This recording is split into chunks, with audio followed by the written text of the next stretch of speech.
Hello प्यारे बच्चों, सभी को नमस्कार। कैसे हैं आप लोग? मुझे उम्मीद है कि आप लोग बहुत ही अच्छे होंगे और अपना पढ़ाई मन लगा के कर रहे होंगे। तो आज हम लोग इंग्लिश की नई शुरुआत करते हैं। ठीक है, जो मैं इंग्लिश में पढ़ाने जा रहा हूँ, इंग्लिश सभी एग्ज़ाम के लिए अति आवश्यक है, बहुत ही महत्वपूर्ण है। तो आप लोग बहुत ही ध्यानपूर्वक देखिएगा, समझिएगा और सीखने की कोशिश कीजिएगा। ठीक है, तो आइए शुरू करते हैं एक नए अंदाज में। क्या आप लोग जानते हैं कि पूरा दुनिया में कितना लैंग्वेज है? क्या आप लोग को मालूम है? बताइए ना। पूरी दुनिया में 8600 लैंग्वेज है। कितना है? दुनिया के अंदर में। ठीक है, यानी कि दुनिया के अंदर में, पूरी दुनिया में, ओके,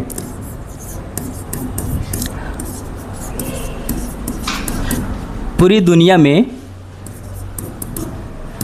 8600 लैंग्वेज बोली जाती है। कितना? 8600 लैंग्वेज। ठीक है, और इसमें से सबसे छोटा लैंग्वेज लैटिन भाषा है। ठीक है, दुनिया में कितना लैंग्वेज बोली जाती है? 8600 लैंग्वेज। कितना? 8600। ठीक है, और इसमें से सबसे छोटा लैंग्वेज लैटिन है। ठीक है, दुनिया का सबसे छोटा लैंग्वेज कौन है? दुनिया का सबसे छोटी लैंग्वेज कौन है बाबू? लैटिन है।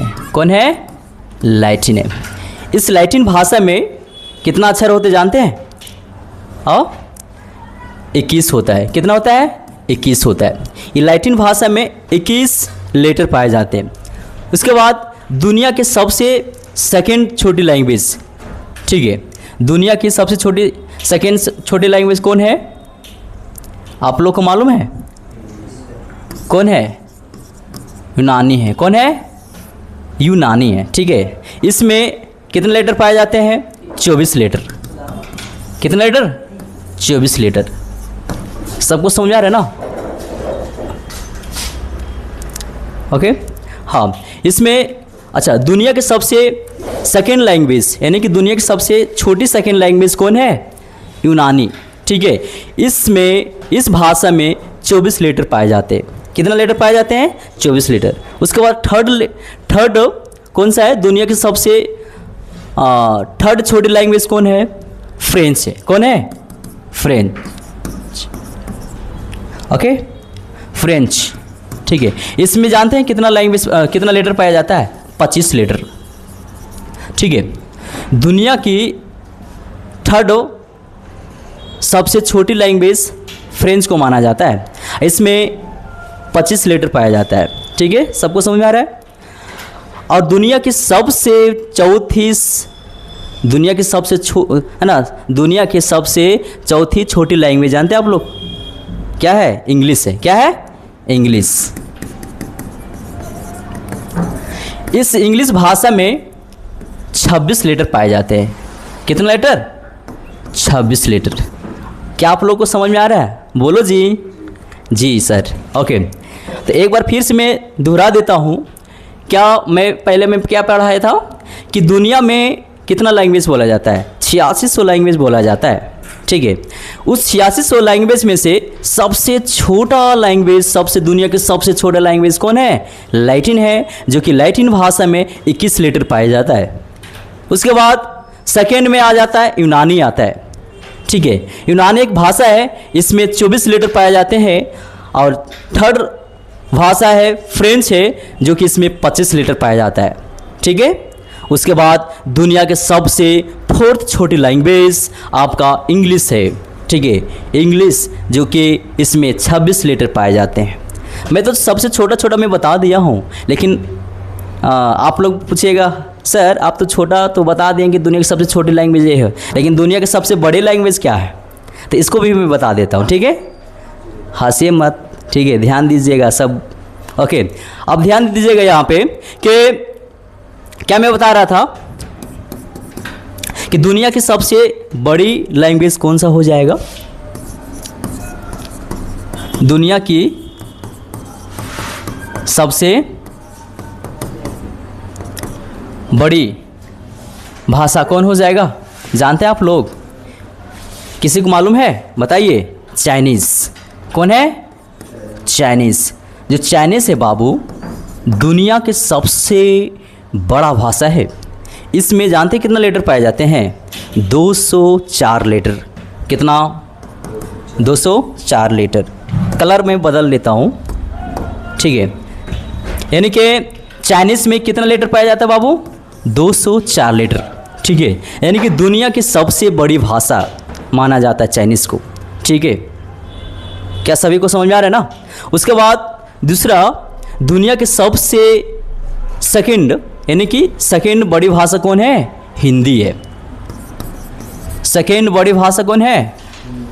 हिंदी है। हिंदी में कितने लेटर पाए जाते हैं मालूम है? हाँ, किसी को मालूम है हिंदी में कितने लेटर पाए जाते हैं? 52 लेटर। कितना? 52 लेटर, ठीक है। यानी कि दुनिया की सबसे सेकंड बड़ी लैंग्वेज कौन है? हाँ, हिंदी है। क्या है? हिंदी। उसके बाद थर्ड में क्या आ जाता है? आपका संस्कृत आता है। क्या आता है बाबू? संस्कृत। संस्कृत में कितना लेटर पाया जाता है जानते हैं आप लोग? 44 लेटर। कितना? 44 लेटर। ओके, अब देखिए यहाँ पे इतना तक तो मैं समझा दिया हूँ, ठीक है। उसके बाद देखो, क्या आपको मालूम है कि इतना तो लैंग्वेज हो गया कि लैटिन सबसे दुनिया के सबसे छोटी भाषा लैटिन हो गया। उसके बाद सेकेंड में यूनानी आती है। उसके बाद थर्ड में फ्रेंच आता है। फोर्थ में इंग्लिश आता है। लेकिन इंग्लिश पूरा विश्व में से क्यों पॉपुलर है आपको मालूम है? इंग्लिश एक ऐसा भाषा है कि बहुत ही अच्छा भाषा है, ठीक है। और इसको सबसे आसान भाषा, जितना भी यहाँ पे मैं भाषा लिखाया हूँ, इसमें से सबसे आसान भाषा इंग्लिश होता है, जिस कारण सभी लोग इंग्लिश बोलते हैं अच्छी तरह से। और इंग्लिश एक ऐसा भाषा है कि बोलने में भी अच्छा लगता है। सभी को समझ में आ रहा है? ओके, तो दुनिया में सबसे ज़्यादा बोले जाने वाले भाषा कौन सा है? तो इंग्लिश है।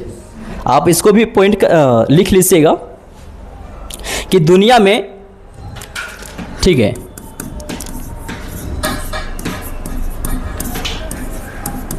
दुनिया में सबसे ज़्यादा बोली जाने वाली भाषा, बोली जाने वाले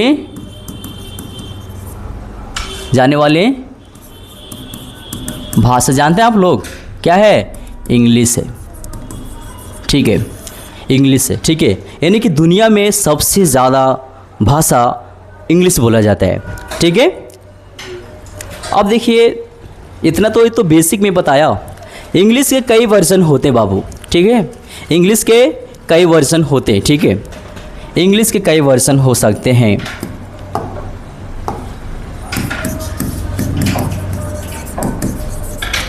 इंग्लिश के कई वर्जन हो सकते हैं, कई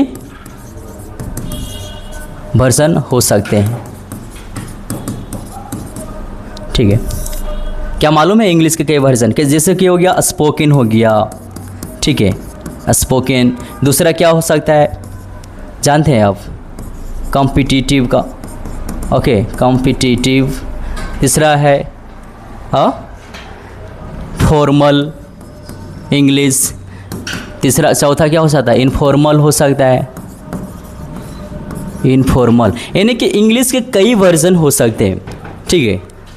कुछ लोग स्पोकन बोलते हैं, तो इसमें से स्पोकन का मतलब जानते हैं आप क्या होता है? कि whatever you can speak, it doesn't matter what are you speaking, okay. यानी कि इसमें आप कुछ भी बोल सकते हैं। आप जो होता है ना, हाउ आर यू ब्रो, तो हाउ आर यू ब्रो का इंग्लिश मीनिंग है ही नहीं है। कोई भी आप डिक्शनरी में निकाल के देख लीजिएगा कि ब्रो का वर्ड मीनिंग है ही नहीं दिया हुआ है, ओके। तो ये तो स्पोकन इंग्लिश में हम लोग बोल देते हैं कि हाउ आर यू ब्रो, लेकिन एक्चुअली में हम लोग किस तरह से पूछ सकते हैं? किसी से पूछना है कि आप कैसे हैं, तो कैसे पूछेंगे?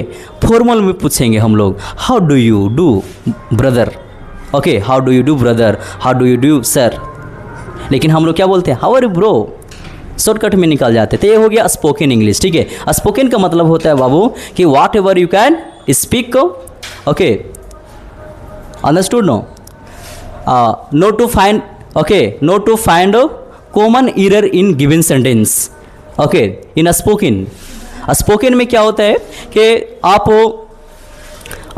कुछ भी बोलिए, इसमें कॉमन एरर फाइंड नहीं किया जाता, लेकिन कॉम्पिटिटिव में क्या होता है, ठीक है, इसमें क्या होता है कि to find the common error is given sentence. Okay, to find the common error is given sentence.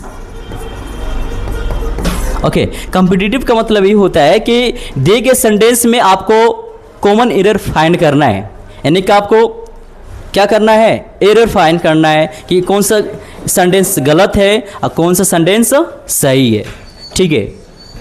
Okay, तो हम लोग एक एक करके पढ़ेंगे, ठीक है, कि स्पोकन क्या होता है, कॉम्पिटिटिव क्या होता है, फॉर्मल क्या होता है, इनफॉर्मल क्या होता है, ठीक है। क्या आप लोग को समझ में आ गया था ना कि स्पोकन का मतलब क्या हुआ, कि आप कुछ भी बोल सकते हैं, ठीक है, अपनी बोलचाल की भाषा में, लेकिन कॉम्पिटिटिव का मतलब होता है कि इसमें आपको एरर फाइंड करना पड़ेगा, ठीक है। अब फॉर्मल क्या होता है बाबू, देखिए, मान के चलिए एग्जाम्पल के लिए लेते हैं हम। ओके, एग्जाम्पल क्या लेते हैं, आई एम टीचर, क्या लेते हैं, आई एम टीचर। ये फुल्ली क्या है, इनकरेक्ट है, ठीक है। आई एम ए टीचर एक गलत सेंटेंस है, तो सही कैसे होगा यहाँ पे, आपको मालूम है थोड़ा सा, क्या मैं बताया था कि सिंगुलर काउंटेबल नाउन के साथ में हमेशा ए का प्रयोग होता है, तो यहाँ पे क्या लग जाएगा, ए लगेगा, क्या लगेगा बाबू, ए लग जाएगा यहाँ पे, ए, यानी कि आई एम ए टीचर होगा, ठीक है, नहीं कि I am a teacher, I am a teacher होगा, ना कि बोल सकते हैं हम लोग आई एम टीचर, एक गलत हो जाएगा। तो आप सिंगुलर हमेशा आप ध्यान रखिएगा कि सिंगुलर काउंटेबल नाउन के साथ ए आपको लगाना ज़रूरी है, ठीक है। यदि आप ए नहीं लगाते तो गलत हो जाएगा सेंटेंस, ठीक है। ओके, एक और है सेंटेंस है कि he is doing mistake, he is doing mistake, he is doing mistake. देखो बाबू, he is doing mistake again and again, कुछ भी लिख सकते हैं।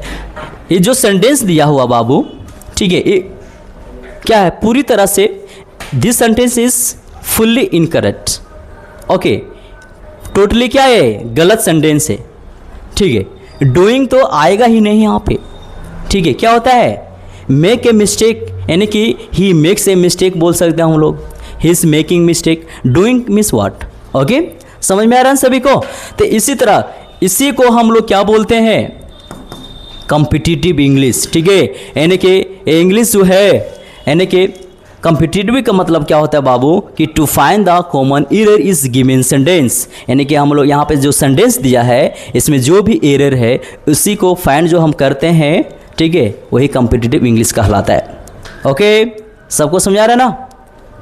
अब देखिए नेक्स्ट है फॉर्मल के बारे में पढ़ेंगे। एक सेंटेंस और ले लेते, ठीक है, एक सेंटेंस और मैं लेता हूँ। जैसे कि बोलते हैं आप लोग, where is my pant, where is my pant. जो इस सेंटेंस है बाबू, ये फुल्ली क्या है, इनकरेक्ट है, इनकरेक्ट सेंटेंस है। क्यों, क्योंकि पैंट्स होता ही नहीं है, पैंट होता नहीं। क्या होता है बाबू, इंग्लिश इसका पैंट्स होता है। क्या होता है, पैंट्स होता है। और जो पैंट्स है ये प्लूरल है, तो यहाँ पे इज आ गया तो गलत हो गया ना, तो पूरी तरह से क्या है, इनकरेक्ट सेंटेंस ही दिया हुआ है, ठीक है। सबको समझ में आ रहा है। तो यहाँ पे क्या होगा, करेक्ट कैसे होगा, बोल सकते हैं हम लोग, वेयर आर माई पैंट्स। समझा रहे ना, वेयर आई माई है ना, वेयर आर माई पैंट्स होगा, ठीक है बाबू। सबको समझ में आ रहा है ना। एक और सेंटेंस है कि my father gave me, okay, work to do, ठीक है। माई फादर गेव मी, अच्छा एक शब्द में लिखता हूँ, ठीक है, एक शब्द में लिखता हूँ, क्या इससे लिखते हैं, क्या, सीजर। क्या लिखते हैं, सीजर। ये जो सीजर है सही है कि गलत है, किस तरह से लिखा जाता है, सीजर। सीजर होता ही नहीं, इसका जो शब्द है ये शब्द है, ये नहीं है, क्या होता है बाबू? सीजर्स होता है। क्या होता है? सीजर्स होता है। क्या लगता है? सीजर्स। क्या होता है? सीजर्स होता है। सीजर्स मीन्स कैंची होता है। ठीक है, सीजर्स मीन्स क्या होता है? कैंची होता है। पैंट नहीं, पैंट्स। पैंट्स का मतलब होता है पैंट। ओके, जो भी आप लोग पहनते हैं लड़के लोग। ठीक है, जैसे कि सेंटेंस दिया हुआ है यहाँ पे। नेक्स्ट सेंटेंस ले लेते हैं कि my father, okay, my father gave me, okay okay, gave me work to do. ठीक है, कभी भी जो भी काम उम होता है इसमें वर्क लग गया, ठीक है, ए पीस वर्क, मुझे है ना, मेरे पापा मुझे एक काम दिए करने के लिए। ठीक है, एक काम होता नहीं है तो क्या सेंटेंस बनेगा यहाँ पे? My father, okay, gave me a piece of work, okay, a piece of work to do. समझ में आ रहा है? इस सेंटेंस सही है। Okay, my father gave me a piece of work to do, यानी कि जो काम होता है, क्या चीज़ में लिखेंगे हम लोग? पीस में लिखेंगे, है ना, a piece of work. Okay, a piece of work. Okay, समझ आ रहा है सभी को? अब I ate on bread, I ate one bread या ए ब्रेड, क्या सही है कि गलत है? बताइए। जो मैं सेंटेंस यहाँ पे लिखा बाबू, ये जो सेंटेंस है वन, आई एट ऑन या ए ब्रेड, ये सही है कि गलत सेंटेंस है? ओके, मैं तो कहूँगा ये तो इनकरेक्ट सेंटेंस। क्यों? क्योंकि ए ब्रेड, ये तो ऑन ब्रेड होता ही नहीं है। क्या होता है? A piece a bread. ठीक है, ये क्या होता है? ए पीस ऑफ ब्रेड होता है। समझ आ रहा है मेरी बात? ए पीस ऑफ ब्रेड होगा। सबको समझ में आ रहा है ना? सुदामा जी सर, सबको समझ में आ रहा है? जी सर। ओके, देखो ध्यान से देखिएगा। क्या आज बार के लिए छोड़ दें कि दूसरा भी बताऊं? हो गया? देखते हैं। देखो, अच्छा, फॉर्मल के बारे में हम लोग पढ़ेंगे नेक्स्ट। इतना तो समझ में आ गया सभी को। नेक्स्ट क्या है? फॉर्मल के बारे में पढ़ते हैं। ठीक है, फॉर्मल क्या होता है? Formal English. Okay, formal. Okay, formal English क्या होता है? फॉर्मल का मतलब होता है बाबू कि आप किसी से भी बात करते हैं तो अच्छी तरह से बात करना पड़ेगा, आपको दायरे में रह के बात करना पड़ेगा। ठीक है, यानी कि रेस्पेक्टफुली से बात करना पड़ता है। ठीक है, जैसे बोलते हैं, संडे से ले लेते हैं क्या? How are you bro. ये क्या है? सेंटेंस इन एकदम पूरी तरीके से क्या है? गलत सेंटेंस है। ब्रो तो होता ही नहीं है इंग्लिश। इसका क्या होता है? हाँ, how do you do sir, किस तरह से? ये हो गया इनफॉर्मल में हम लोग बोलते हैं। क्या बोलते हैं? इनफॉर्मल। अच्छा, इनफॉर्मल। अब फॉर्मल का मतलब क्या? सिंपल सा यहाँ पे लिखेंगे कि इसमें अच्छी तरह से नहीं बोल पाते हैं, यानी कि आप ग्रामेटिकली करते हैं, है ना, ग्रामेटिकली मिस्टेक करते हैं इनफॉर्मल में। इनफॉर्मल में क्या होता है कि ग्रामेटिकली बोलते हैं, यानी कि शुद्ध बोलते हैं। इनफॉर्मल में क्या होता है? अशुद्ध बोलते हैं थोड़ा। ठीक है, यानी कि बोलचाल की भाषा में हाउ आर यू ब्रो। ठीक है, तो लेकिन एक्चुअली में जब हम लोग फॉर्मल में बोलेंगे किसी के साथ तो किस तरह से बोलेंगे बाबू? How do you do brother. क्या बोलेंगे? How do you do brother. इसका मतलब होता कि आप कैसे हैं भाई। ठीक है, सबको समझ में आ रहा है? ओके, अब देखिए दूसरा सेंटेंस और है एक, जिसे कि आप लोग बोलते हैं कांग्रेस। क्या बोलते हैं? कांग्रेस। क्या बोलते हैं? हाँ, कांग्रेस। क्या बोलते हैं? कांग्रेस। क्या बोलते हैं? कांग्रेस। कांग्रेस होता है ना, कांग्रेस ब्रो। आए पागल, इस तरह से नहीं बोलना है आपको। ठीक है, कांग्रेस शब्द है ही नहीं है। एक और शब्द है, क्या है? कंग्रेचुलेशन बोलते। क्या बोलते हैं? हाँ, कंग्रेचुलेशन बोलते हैं, चुलेशन। ये भी जो सेंटेंस है, सॉरी, ये भी जो शब्द है ये भी गलत है। कंग्रेचुलेशन होता ही नहीं है। क्या होता है? देखिए, शुद्ध क्या होता है? ध्यान दीजिएगा,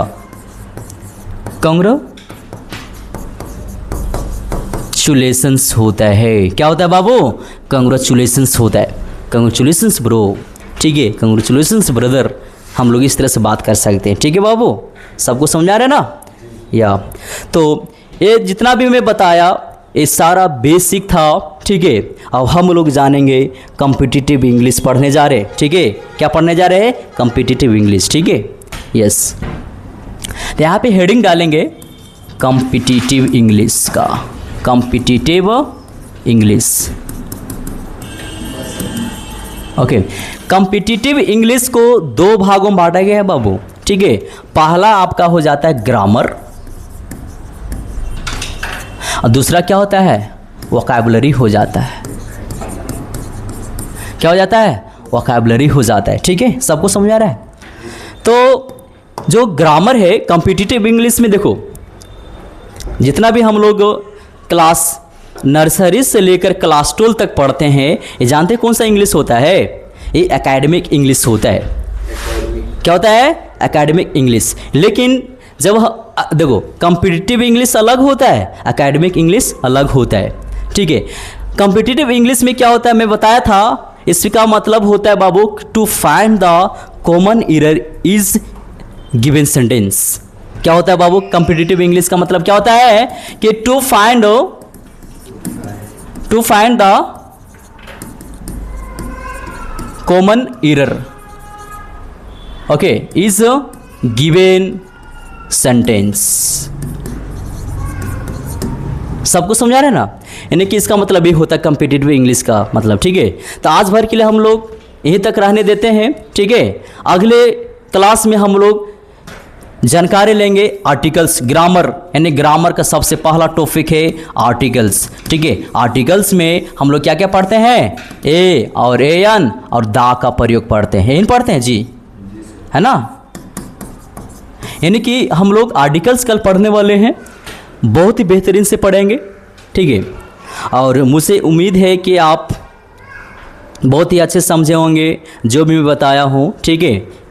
यदि आप लोग को अच्छा लगा होगा वीडियो और जो भी मैं बताया हूँ, ठीक है, इस वीडियो को इतना शेयर कीजिए, इतना शेयर कीजिए कि जितने भी कॉम्पिटिटिव ओके बच्चे हैं, ठीक है, सभी के पास पहुँच जाना चाहिए ताकि उनको लाभ मिल सके, ठीक है। और आपका कमेंट आना चाहिए, ठीक है, अच्छे कमेंट कीजिए और अच्छे कमेंट आने पर मैं वीडियो बनाते रहूँगा, ठीक है। और मैं कोशिश करूँगा कि आप लोग के लिए जल्द ही एक नए सीरीज़ का लॉन्च करूँगा जो कि मैं फ्री पढ़ाने वाला हूँ यूट्यूब पे। इंग्लिश ग्रामर जो कि फ्री चलेगा, हिंदी चलेगा, क्लास 9th और 10th का भी फ्री क्लासेस होने जा रहा है यूट्यूब पे।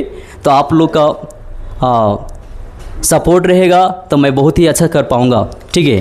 सो धन्यवाद मेरा वीडियो को टिल एंड तक देखने के लिए। सो once again I thank you to all for watching my video.